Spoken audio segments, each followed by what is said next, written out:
Em vang này là vang Pro sao nhá. Mã em này là EFF 810D.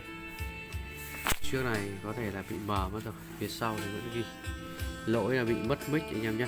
Nhạc bình thường, nhạc lên em này thì có cả phần mềm hay là cái lỗi sẵn rồi, anh em lên phổ nhạc có thể tải EFF 800 là được nhé, sử dụng được. Giờ thử mic rồi, nan lá của dòng X 6 7 1 2 5 5 6 7 lên